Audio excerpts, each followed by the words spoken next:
My name is Rhapsody and welcome back to Monster Train Herzal's Workshop. We're going to be continuing with our challenge runs. In particular, we'll be doing round and round, spells hit random targets, and units change spots every turn. Now, I have played with volatile spells before. What I know of volatile spells is that it can still only choose legal targets. Now, why is this important? Because it means that one of the things that you might want to do if you are trying to play around this is choose classes based around their spell accessibility and directionality, specifically so that they cast normally despite that setting. So effectively, any of the cards from either of these classes that say deal damage to the frontline enemy unit or specifically targeted enemy unit or a friendly unit will still target enemy units, friendly units, or the front of the enemy units. I'm pretty sure it's the front of the enemy units. Stings may hit the back line. I have not played this in a bit, but at least it definitely hits an enemy. So undirected attacks like that are going to be a lot more commonly something that we're going to want to build into. And I gave a little bit of the game away. One of the reasons that we have the Awoken clan here is because of the possibility of getting some stings into the package.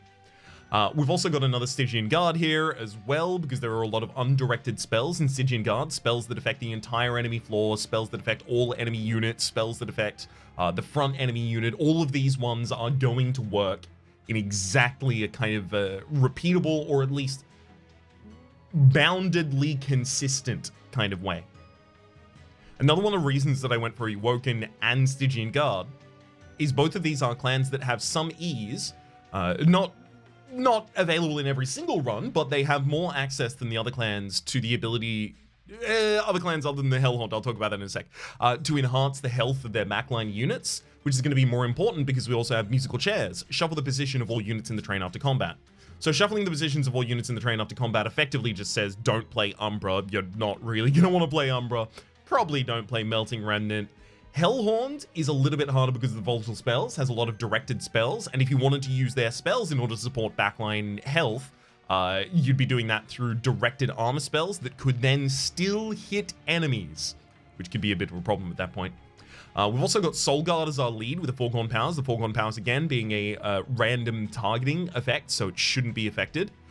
Then there's also Root Seeds here. I effectively just took Root Seeds because I didn't want Restore and I didn't want to start healing my enemies, but I could go either or here. Frankly, I don't think it would be a giantly different change here. Stygian Guard having the Soul Guard lead as well gives us a lot of versatility in where we actually set up Soul Guard. The only thing we won't want to do is, that's actually a good point. I was about to say the only thing we're not going to want to do is Dire Channel, but we probably don't want to do Cold Channel either because of the randomization of the units after every combat. So that means I'm only using Titan? Am I fine only going Titan Channel for a Stygian Guard? Interestingly, Titan Channel is exactly the kind of thing that you would want, specifically because Titan Channel is phased until you get enough incant triggers into it. So phased means that attacks will phase through it to the next enemy. Effectively, it is ignored during combat. And the reason that itself is important is because as we have the musical chairs effect, we are going to want our backliners and our frontliners to be effectively equally viable. And you also have that position when you have a non-out of phase Titan Channel Soul Guard, right? Because your backline has to be able to stand up to a couple of attacks by itself. Generally, overall, the idea here is we go Stygian Guard, we get Siren of the Sea, specifically Siren of the Sea, because it increases its survivability as well as its aggression at the same time, and then run an incant deck using stings. Let's see how well we can bring that to fruition. Double sting in the base deck, as well as 2 Mollusk Mages, a single Preserve. We've got Seraph the Diligent, we're going to be taking our stuff. Talos is going to be rearranging our units as well, and then Fell with no Scourges, but a lot of spell damage. Block. Okay. 50% chance to apply spell weakness 1 to an enemy unit when it enters the train, or the spell weakness 2 when they get to the top floor.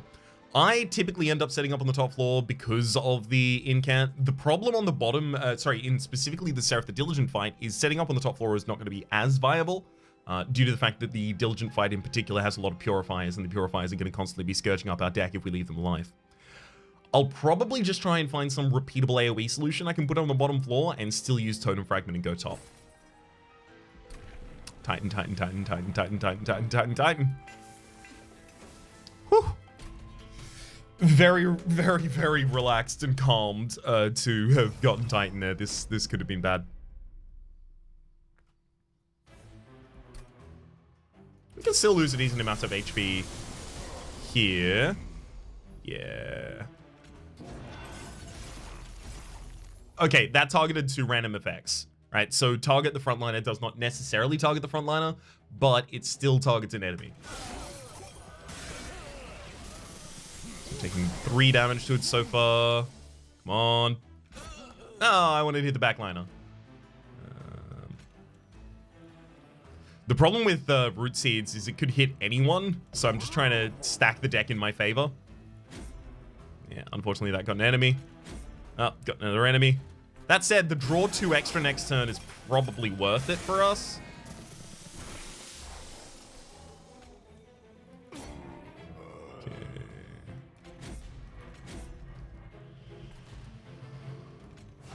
Slam you down there. I'll use Foregone, and then, yeah, sure, we'll even preserve a Shiny Shield to round out the round.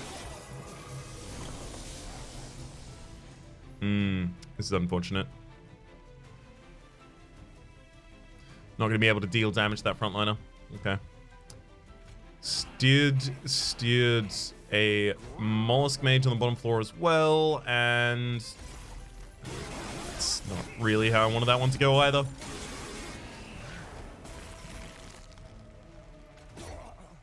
It's okay, though. We're pretty comfortably set up here.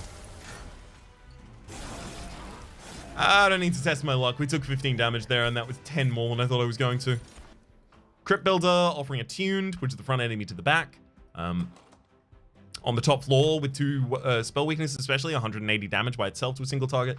Not necessarily always going to be the frontline target, but we are very likely to try and take this and then put more discard into the build. We already have the Foregone Powers that have the ability to utilize the Crypt Builder for us. Sharpen, Razor Sharp Edge, and Wildwood Sap. Stygian Banner next to the Merchant of Steel. There's a Woken Banner next to a Merchant of Steel there as well, and then another Stygian Banner further down.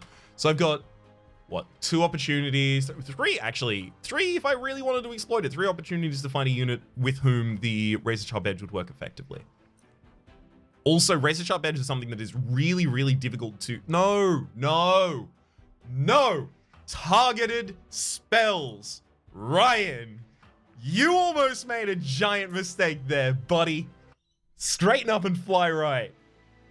I know your game. All right, hang on. Siren of the Sea, casual. Ooh. I mean, look. Look.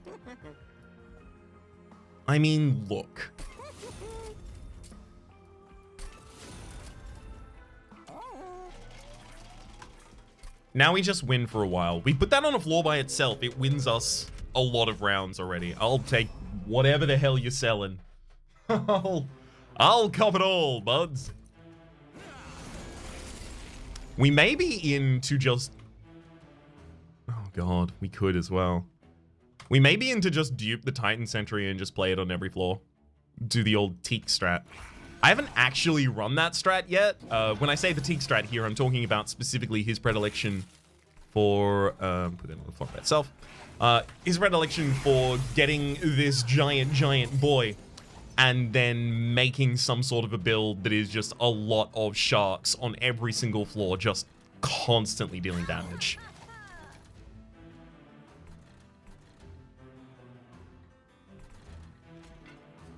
Yeah, no valid target, so I have to put you up there and then buff you.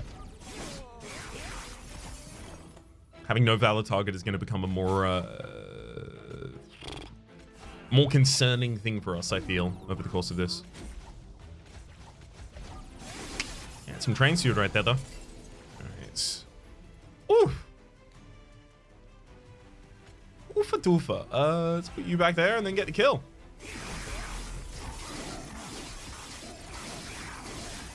Another one of the reasons to choose this clan combination is there are a lot of relics that are really, really helpful, especially the sting relics come immediately to mind as being very, very useful in this scenario. Hey, Ice Tornado randomly targets enemies. That's so different to how it usually... okay, I'm gonna pick it.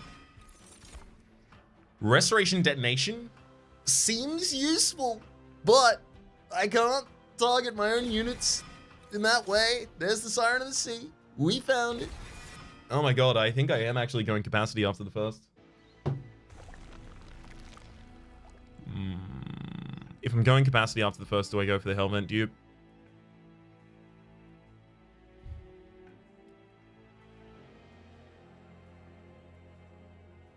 Yes.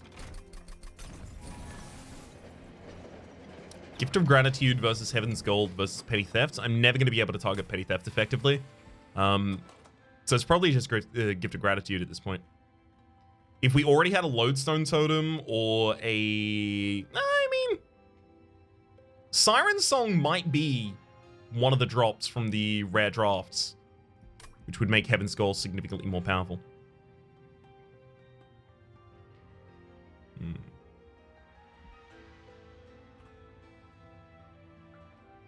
How much money do I expect to be expending in the next area? There's a Merchant of Magic, a Forgotten Boons, and a Stygian Banner standing next to one another. They're on the opposite side to a Herzal's Horde. And an Unstable Vortex. Removal is very effective at this point.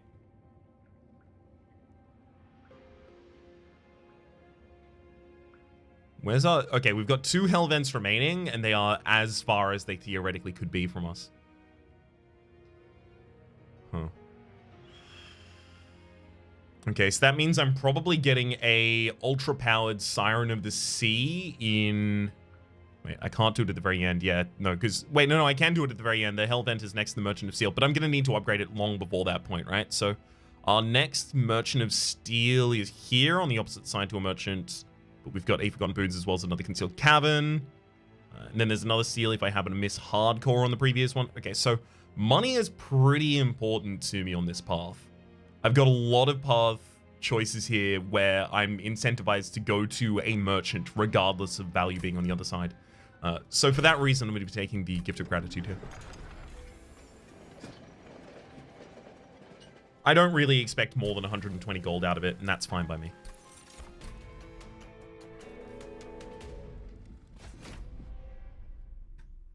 This is just going to be setting up sharks on 2 floors individually by themselves. You go there. Soul Guard and Siren of the Sea go up on the top floor, and then we set up a shark on the 2nd floor too.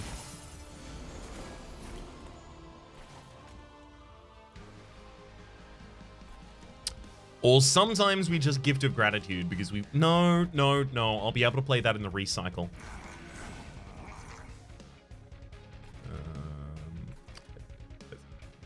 As much as I want those shiny stewards... Actually, do I just play this for 80 now?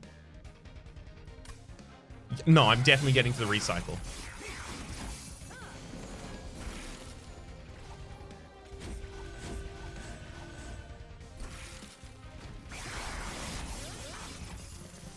No 2 ways around that one.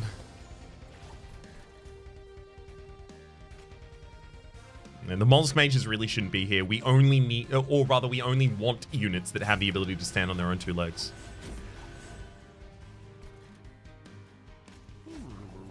So in fact, I'm actually going to chump block with those 2. I don't want to get them in the redraw, and we can accept a little bit more of a challenge up here on the top. I buffed Talos. Oops. Yeah, I ought not have done that.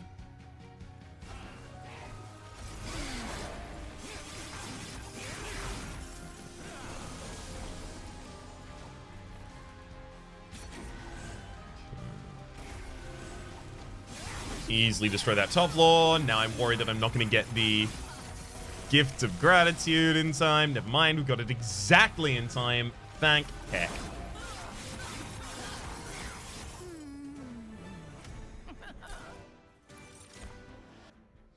Deep Offering versus Ice Empire versus Wildwood Tome.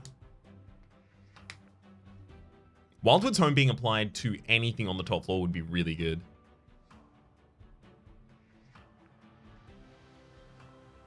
Deep Offering's not that bad. I say that every time I see it. I don't think anyone thinks it's bad at this point. It is good. Deep Offering is good. Okay, I'm changing my meta for it. Deep Offering is good. There we go. Ice Empire currently says deal 270 damage to a unit on the top floor. So, yeah, let's take that. Offering Monument. I can take that, and I don't have to overinvest in that. I will still go capacity here.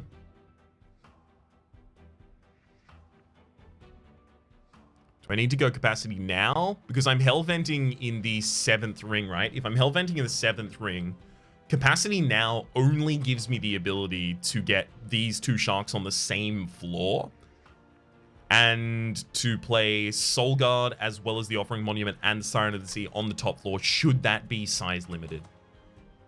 Those are the only two things it serves for us right now. Okay. We do go capacity, but we go it next. Merchant Magic, Stygian Banner. Especially with the recent pickup of the Offering Monument, I find it harder to justify that Stygian Banner now. I feel like I'm pretty well comfortable with my Stygian units at this point. Which makes the removal a lot more appealing, right? Either of these Shiny Stewards, they never get played. The Mollusk Mage is going to have a lot of a hard time getting played right now. The Root Seeds are a little hard as well, but those get to at least be played in the early rounds. Yeah, we'll be going over here, check out the artifacts. Sting spells get plus 20 magic power is very appealing. Thank you. We get 2 Shiny Stewards out of here.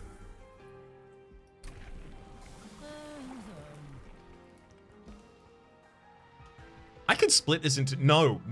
Why would I split this? I have 2 Titan Sharks. Ryan. What value did you think you were getting out of splitting that? Non-boss enemy units restore all health when they move up a floor. This is going to be a little bit of a problem, admittedly. But I think we'll be able to rise to the occasion. I may actually end up setting up Soul Guard on the bottom floor as well here. Going Titan Sentry. Because this goes up on the bottom floor, right? They get 6 Frostbite each. They get another 6 Frostbite on this floor, but they heal up constantly. So they end up on the top floor, and they end up doing maximum damage to Soul Guard and whoever's standing next to them. But why not just let them do that less commonly after Soul Guard breaks, right? To Titan Sentries. This is a good idea. Titan. Pop a Soul Guard down here. I'm going to use Preserve instantly on Root Seeds. I'm going to hold that in hands. I could sack a Mollusk Mage here. Yeah. Rip you. Perfect. I really want to go Offering Monument and then try and just combo out until I get the Soul Guard active and then go for the Siren Seal afterwards. But that might be short-sighted of me here. You have only 1 shard in you. You need 10 shards to be active. Siren of the Sea wouldn't need that many plays to be kind of currently relevant. Okay, never mind. I should be just doing this.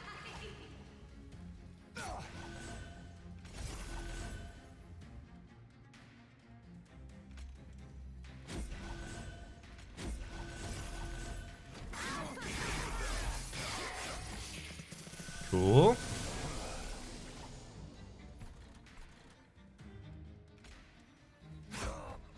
One down. 2 down. 1, 2, 3. That's the only card I needed not to discard for the sake of the Soul Guard actually triggering this turn. Rude.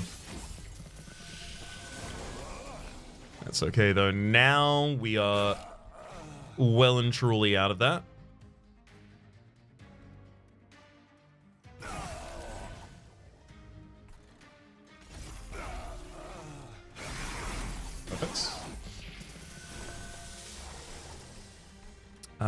Still not keen on playing that Offering Monument. I don't want it to get shuffled into the wrong position at the wrong time and just force me to fight that way.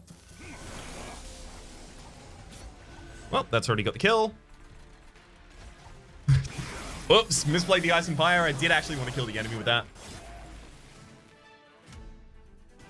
Oh my god, I wasn't even going to call this out, but Cuddlebeard is exactly the relic that we're looking for here. Grant +2 stacks of Frostbite each time it's applied. Frostbite does not decay anymore. Titan's Tooth? More Frostbite in AoE. Undirected entirely because it does it to all enemy units. And it's a discard synergy piece as well. Pyrogrow makes a lot of sense here for us right now, but so does Invigorating Solution.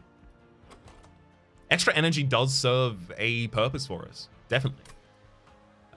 And we can mitigate that negative draw quite effectively. Invigorating Solution gets us out to a fast start. Go for the Pyrogrow. I think I can find more draw later. I think I can find more draw in these two clans more easily than I can find extra energy. Which is not to say that I would prefer to Herzals there or anything like that. Herzal's Horde as well as, right, yeah, this is the Merchant of Steel. This is the Merchant of Steel that we want to go to because we want to avoid this one to try and go to a Merchant of Trinkets instead. Multi-strike quick, multi-strike quick. That's quick. Armor. That's interesting. Does armor make the Siren of the Sea better than quick here? So those two Titan Sentries are going to be taking care of everything on the bottom lines for quite a while. Which means that the Siren of the Sea on the top floor mainly has to deal with single big dudes, right? And if we're dealing with single big dudes, how do you deal with that best? Well, you support... Well, if we're dealing with single big dudes on the top floor, actually, we won't need to worry about the incurred damage as much. Right? And both Quick and Incant are about lowering the incoming damage. So unless it's Incant here, I don't think it's anything. So the purpose of Quick is to save the health on the Titan channel. Right? And the Titan channel is about to become a, what, 150, 150 something?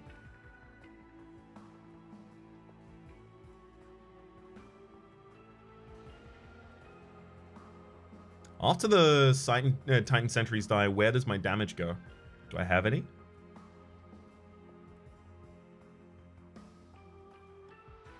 If I'm missing damage, doesn't that mean that I'm specifically looking for multi-strike or bust on this Siren of the Sea?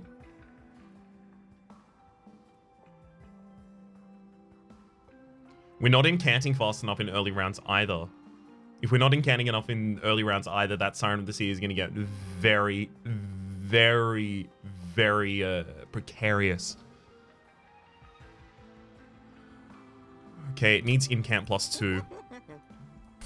And then we reroll. We don't want quick. We want multi-strike. Spikes, damage, no. None of that's relevant. Concealed Caverns. Yeah, Abandoned Stave. 3 Calcified Embers. Those Calcified Embers aren't bad. The Stave is 2 extra energy per turn. We just took extra draw. We have a lot of discard ability as well. Yeah, I'm going for the Abandoned Stave this time. We miss out on incant synergies there, but I can happily draft a couple cards here that I wouldn't have otherwise, especially X-cost cards, just in case that happens to be relevant. So yeah, here's the first dupe. This one I'm going to have to avoid as well, unfortunately. It's next to an Unstable Vortex, would love that too. But I'm going to have to avoid this one because I'm not going to have my unit ready to dupe by that point. Instead, here is my last opportunity to get my unit ready to dupe. That is to say, the Siren of the Sea. I think the Siren of the Sea's damage is going to contribute significantly in specifically the final fight against the Seraph. I think is going to be very important. Immune sent to a spell shield too, that's fine. Do they enter with any frostbite shield? Because if they don't, I feel like I'm okay.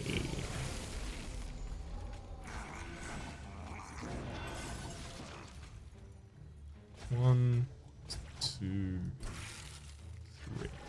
Just as many incant triggers as I can get. That's all I care about. I love that we haven't got the size limited on this stuff law.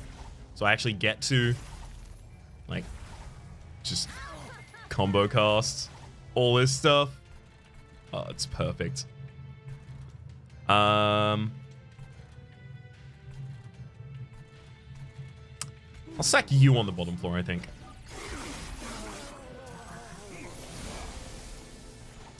It's especially perfect because of this.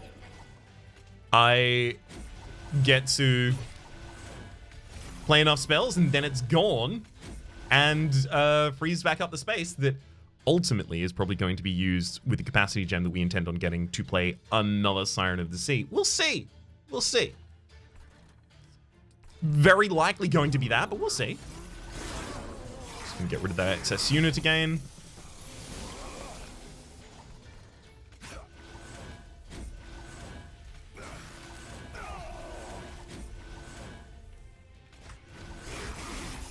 I feel like we're pretty set up on those top floors now.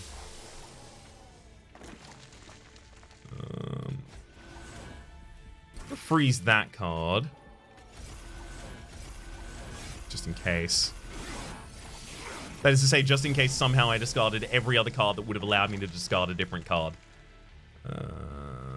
2 spell shields off the target. There we go.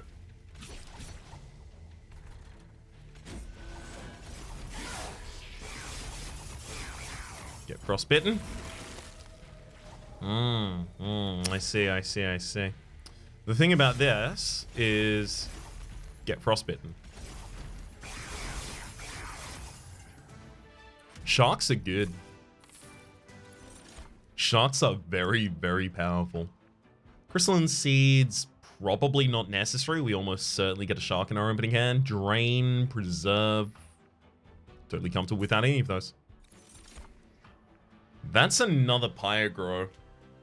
I have the abandoned state. Pyrogrow no longer means anything to me at all. Focus Growth has a little bit of meaning. Unfortunately, it can target health units that are still on full health. They are viable targets for a heal. So as a result, it's not really something we can use effectively. And also, it doesn't target friendlies specifically, right?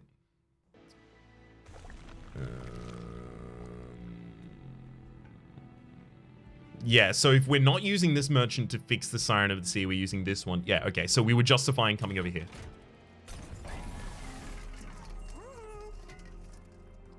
Spells gained an extra upgrade slot. I don't feel like I'm going to be focusing on upgrading any of these spells at all at any point, so...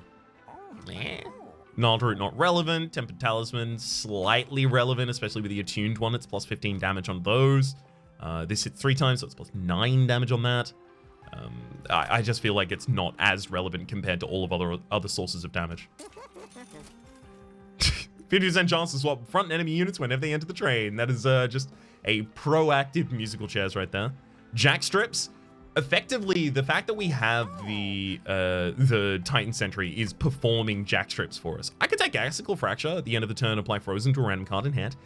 That said, it is very uncommon I end a turn, end a turn, sorry, without having played all the cards in the hand because we're generating 5 and then 6 energy every single turn. So I feel like my actual choice here is Bounce. Just... Wait, I can't heal my own units at all anyway, right? So let's take plus 10 across the board.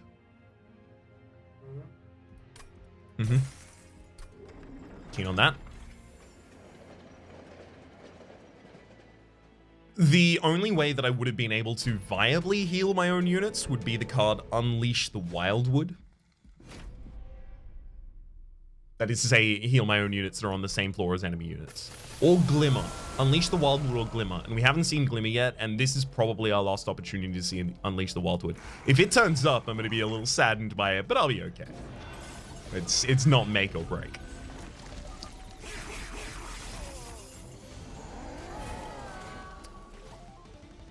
Thanks for that prominent placement up on the top floor.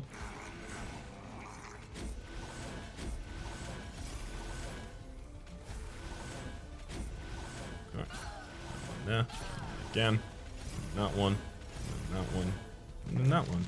Great. We got all but one cast done for Soul Guard and also killing my own Offering Monument.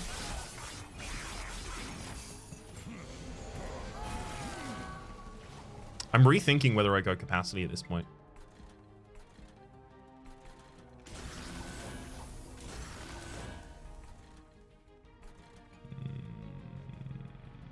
A little mollusk mage on the bomb? No, I don't want to block the damage.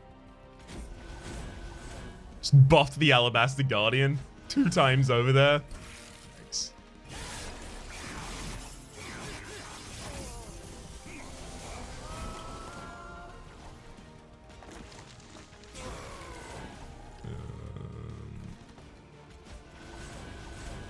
Oh, so rude. Discarded every one of my discard cards except for the one that wanted to be discarded. Just brutal.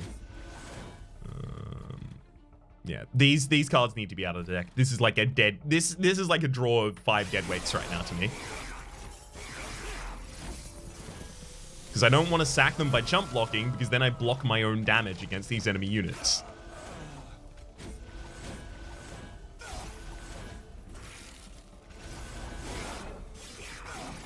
Okay.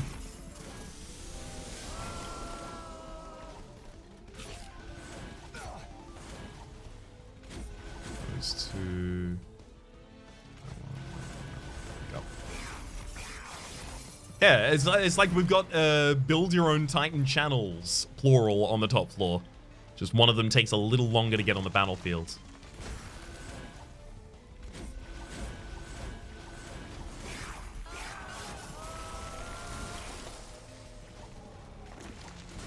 I love how compromised the HP of the Fel is by the time they get to the top floor here. Makes my task real simple. Get that Mollusk Mage in the back line and start out with a Sting for 114 damage here. As well as give ourselves an extra target that isn't the enemy to get buffed by those Root Seeds. I didn't need to play those Root Seeds, and if we were closer, I wouldn't have played them. Awoken Rail Spike 100% of the time here.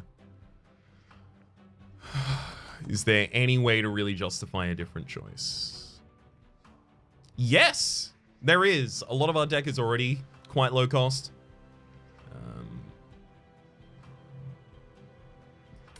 That said, it also just rockets us out further into the future of our deck. Gets us deeper into the deck faster. It's good. It's definitely worth. The capacity is feeling less worth right now. Now, the reason the capacity, especially off of the back of that, feels less worth is because we're already intending to go to a Merchant Magic over here on the left in the next area. And we've got a Hell Vent here at the bottom. So if we didn't go capacity and instead embraced leaving our Siren of the Song itself by itself on the top floor with the Titan channel, and then having the bottom floors effectively run all of the enemies through a ringer so that they don't really pass that much damage to the top floor, and then just have 2 big units there to end their lives, as well as spells. We've got decent contribution of spells on that top floor, especially due to the Totem Fragment. But this gives me the opportunity to, in the next area, upgrade using the Merchant of Magic the Awoken Rail Spike 2 times by decreasing its cost 2 times, and then go to the Hell Vent and dupe that. And that is a build. That is one hell of a build. And if you're doing that build,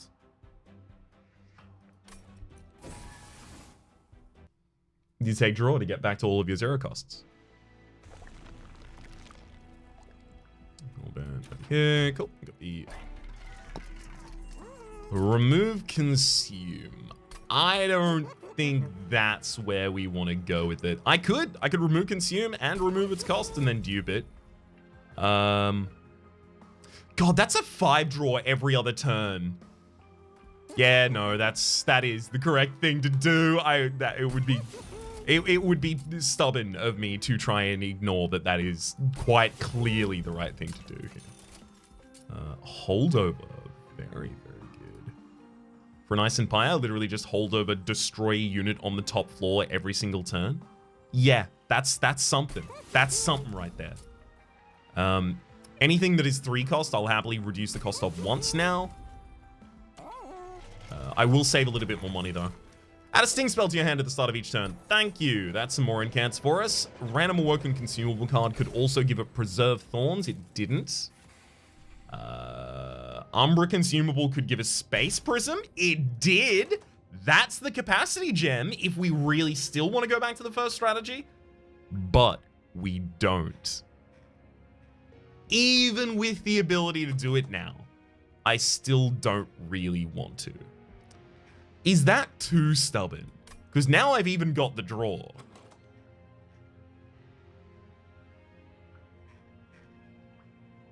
I don't think it is, because now I'm planning on using that Awoken... Well, do I need to dupe that Awoken Rail Spike? I'll fix the deck.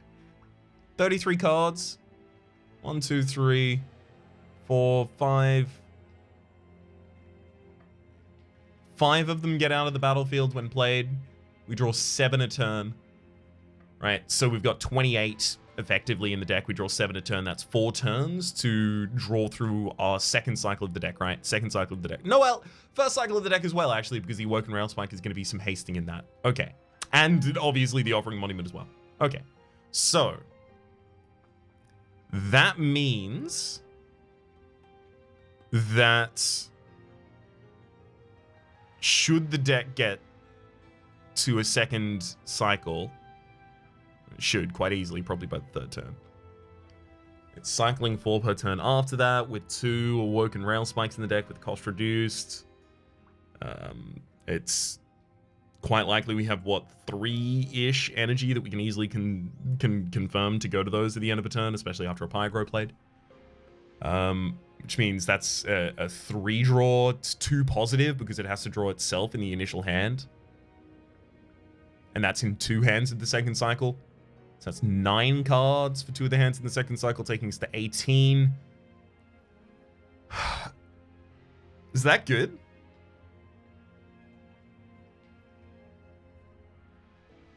Or do we go back to the Siren of the Sea now?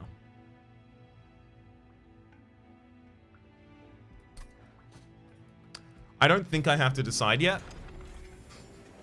And I think I may end up deciding based specifically on whether or not the Siren of the Sea.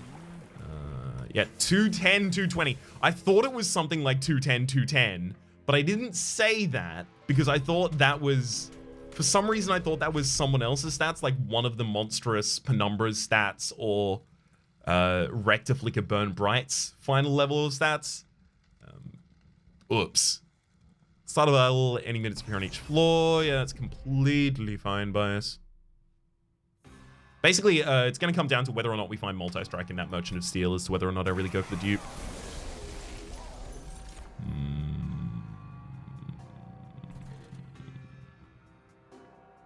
Top floor is a little bit of a problem right now, ain't it? I can kill all of the units on the top floor, but I also would have to kill my own Offering Monument to do so. Okay. Let's get that Titan Sentry down. Solgar definitely goes on the top floor before I Sting. Then I can Ice and Pyre. Get another one of them down. Then I could put the Offering Monument. Just take the 5 against the Offering Monument.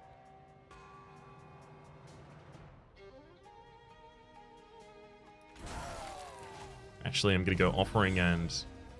Come on. Not how I wanted that one to go, but... I can still round it out, apparently.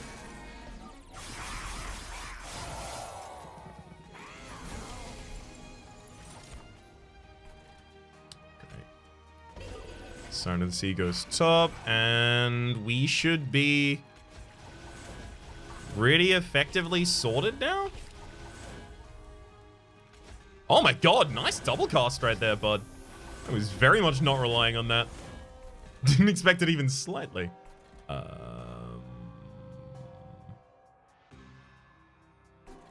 2 of the hits against our own frontliner. Is that worth anything? I think playing the Ice and Fire on the top floor literally just to get the card back into our hand is worth it here. Okay.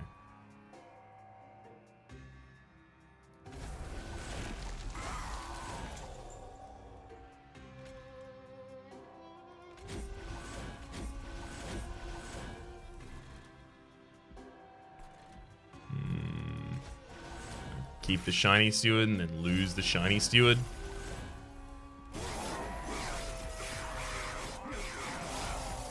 There's a couple very, very obvious relics that I would like at the moment, but I'm going to say the most of which isn't going to be Split Anvil at this point. In fact, the most of which is going to be the Incant Seal.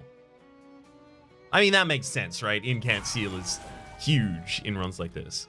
I also do recognize how commonly I'm running to this well specifically, like a Incant stacking draw heavy zero costed spell deck for a lot of these challenges.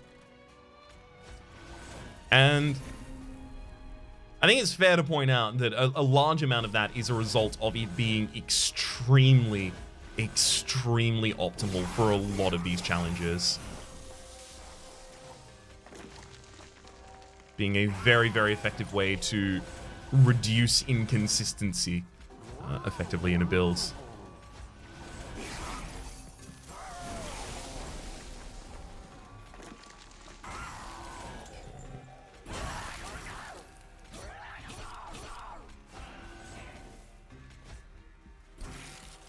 There we go. We finally get a frostbite down on that bottom floor for him.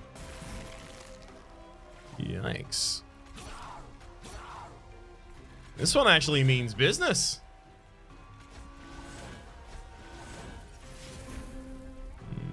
Not all these zero costs.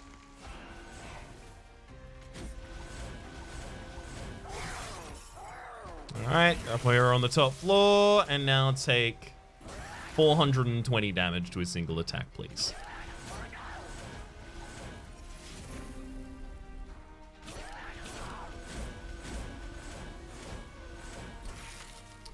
Yeah, I might have undervalued the dupe of the Awoken Rail Spike. We played it 3 times in that combat.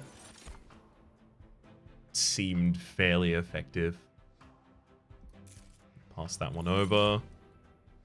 Invigorating Solution. So 7 per turn in the first cycle, unless I play 3 Root Seeds on the same turn. No. We're generating an 8th in hand, and then we're drawing an extra next turn, right? So we're actually up to already 9. Which means Invigorating Solution isn't relevant.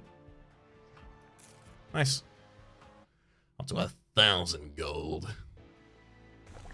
Show me Multi-Strike. Okay. Let's have a look at the Merchant Trinkets first. When you play your 3rd spell of a turn, all cards gain +1 magic power for the rest of the battle. 50% chance to apply Silence whenever an enemy unit enters your train. Happy to take that. Forgotten name. Yeah, I'll take that and reroll. Units get an extra upgrade slot. Interesting.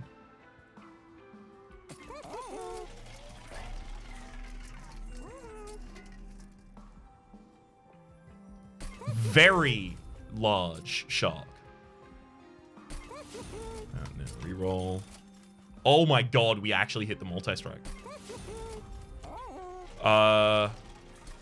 This is awkward. Well, crumbs, I guess I'm a man of my word. Let's do it. I guess I'll have values. Oh god.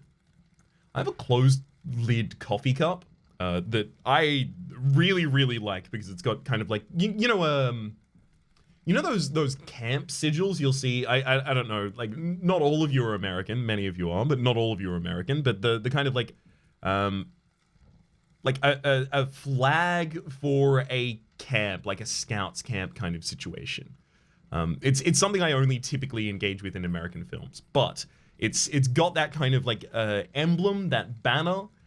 It's got 4 quadrants in it. One is a remote, one's a shower, one's a slipper, and one is a fireplace. And it just has the banner saying "The Great Indoors."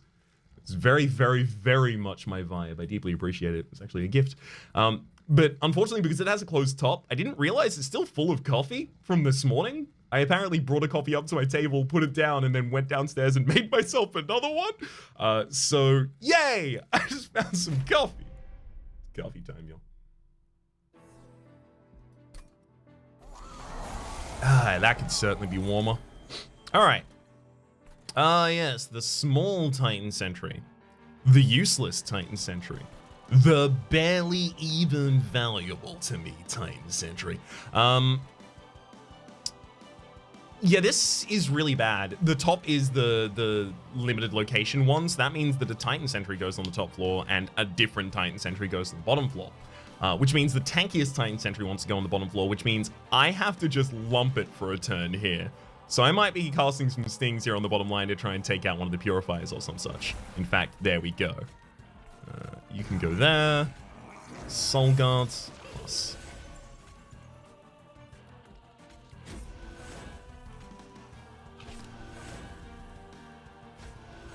Perfect.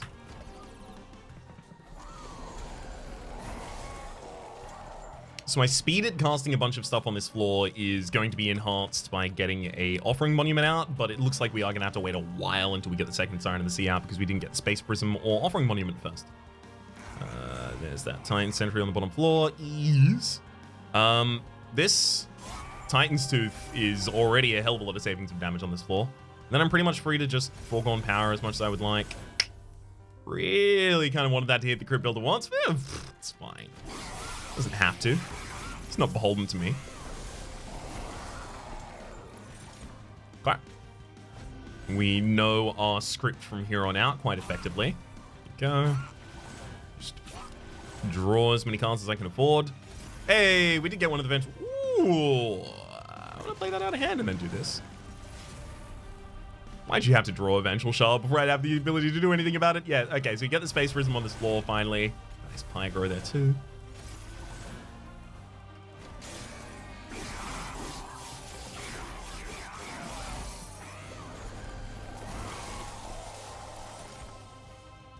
$30 in the back line. I mean, that top floor already takes care of itself. Although Ice Empire can only be played there. Did I just exhaust Ice? Oops. That's what they call in the industry, my bad. Folks, that's a big old MB. I'm gonna permafreeze you 100%. Oh! Never mind, I actually get to play you this turn. Nice. No! That was the wrong one! I should have played that first. I could have played that first, hence. Definitely should have.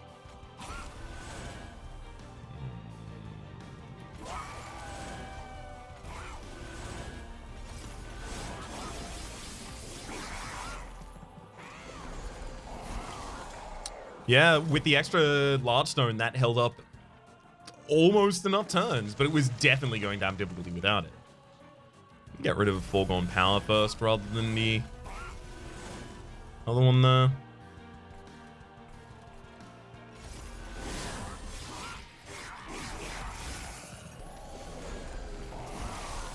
Okay, so you literally have one wave going uncontested by the bottom there.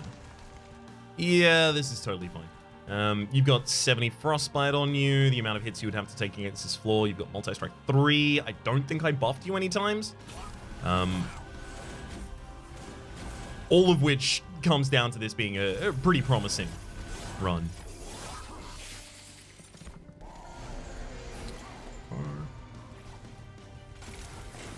Not a huge fan of having to play those out in that way, but all's well that ends well, and it looks like this certainly will end well.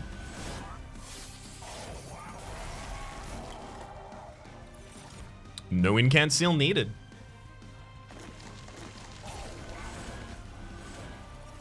Ooh.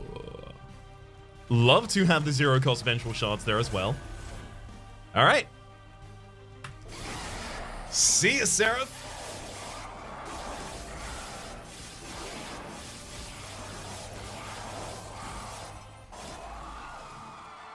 Shork.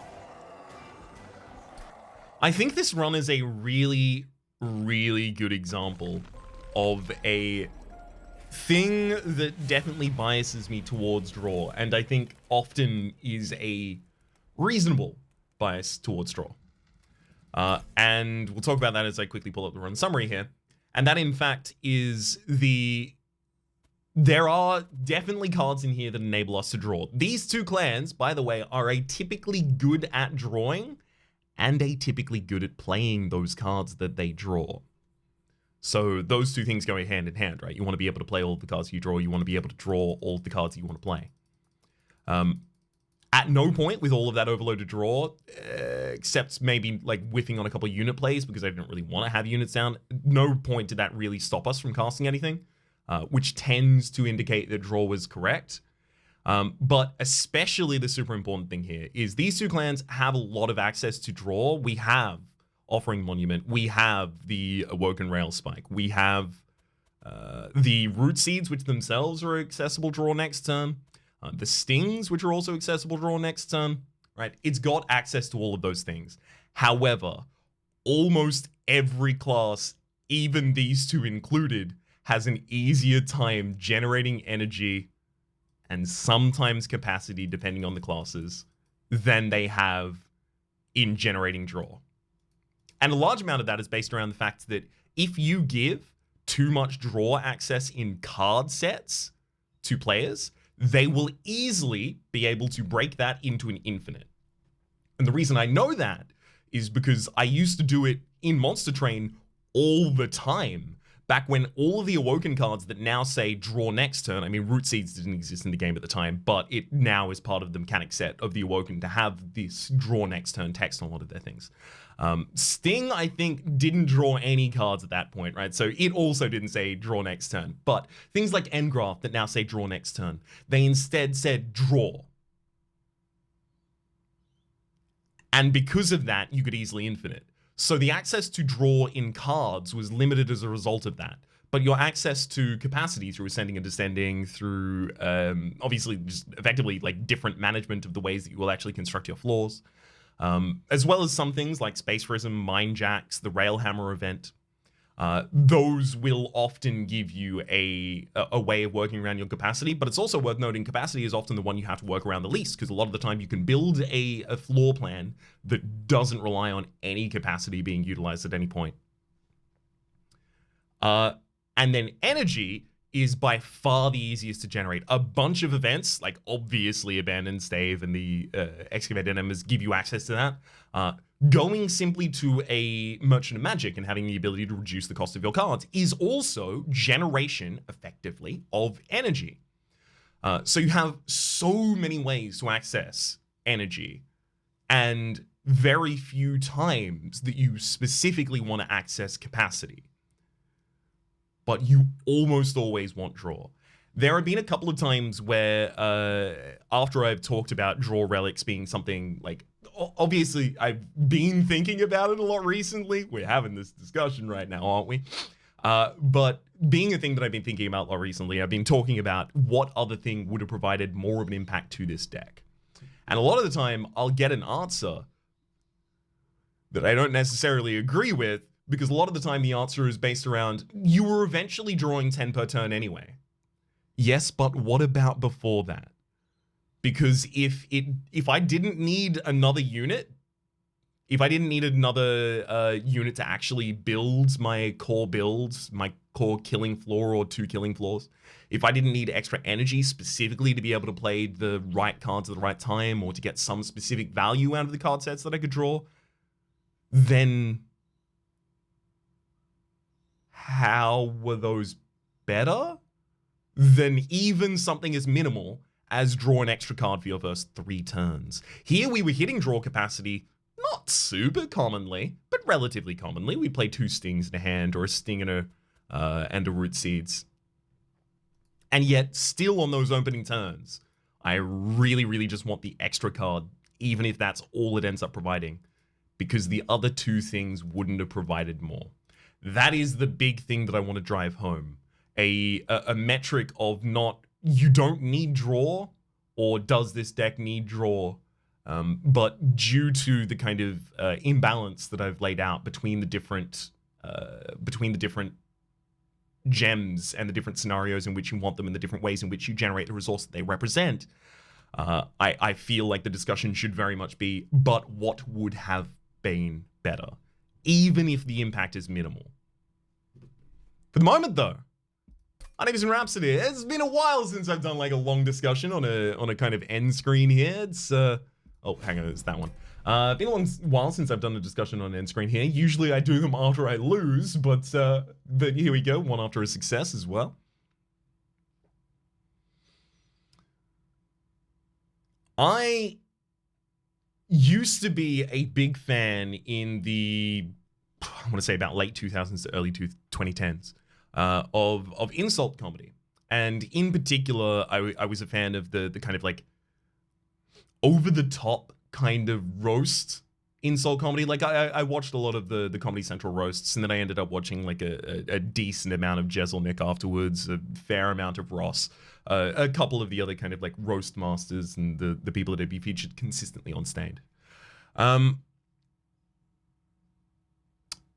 the thing is, I found oftentimes that they came across a little arrogant, a little sneering. And Jezelnik obviously is very aware of that and plays into that as his presentational style. Ross similarly, many of the other roastmasters similarly.